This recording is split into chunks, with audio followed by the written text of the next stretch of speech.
For their part, the Israelis are blaming the rising death toll on Hamas as the terror group faces new accusations of hiding weapons behind its own vulnerable citizens. Just today, we heard reports about a stockpile of rockets found in a school run by the United Nations, a school just like this one. This is the third time rockets have been discovered in a UN-run school in less than 2 weeks. And the U.S. just wrote a $15 million check to help fund these schools.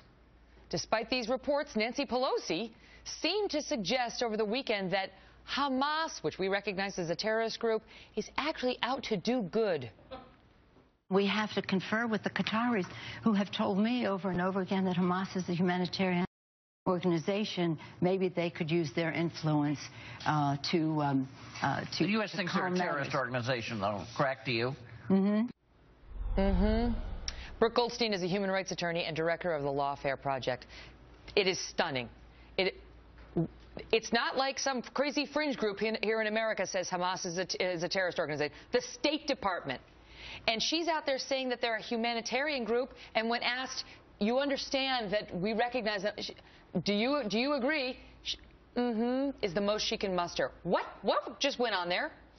It's shocking. I mean, I have no words for a serving politician's inability to articulate that Hamas, which is a designated terrorist organization, indeed targets civilians indiscriminately for political purposes. That's why it is designated not just by the United States, by Canada, by the EU, by Japan, by most freedom-loving countries, and they make it illegal to provide any type of material support to Hamas for those very reasons. And the other thing that Pelosi said was that we had to look to Qatar for advice on how to stop Hamas killing. That's the equivalent of saying we have to look to Al-Qaeda for advice on how to stop the next 9/11. The defenders of that position say they're the ones Hamas will listen to.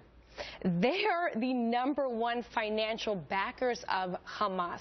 And Qatar is one of the great motherships of terror financing. I mean, you just have to look at its charitable resume to see what it thinks is humanitarian. #1, funding Al-Qaeda in Iraq and West Africa, both designated terrorist organizations. Funding the Libyan Islamic Fighting Group in Tripoli, another designated terrorist organization. Qatar funds the Muslim Brotherhood spiritual leader, Yusuf al-Qaradawi, who preaches death to Americans. Qatar is no partner for peace or a mediator. Qatar is the reason why this war is happening in the first. Are one of the groups that John Kerry reportedly wanted to insert into this deal to try to negotiate a peace, which Israel rejected out of hand, although Israel's not really saying specifically what they objected to. The papers are, officials in the papers are, but on camera they tell a different story.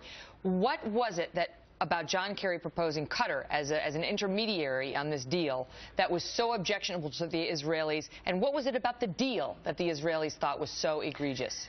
Well, Qatar is the reason why we have this war in the first place. It funds Hamas. It funds the acquisition of weapons.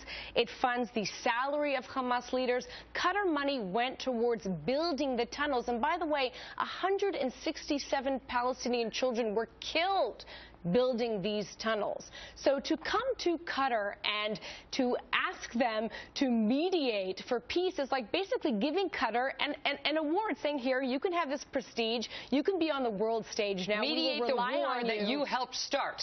Exactly. And then for the United States to come in and offer $47 million is basically saying we want to replace Qatar as the chief financier of Hamas. There are no qualifications on that money. We're not calling for the disarmament of Hamas. We're not calling that money not be used, be monitored so it's not siphoned to Hamas leaders as all other humanitarian aid has been.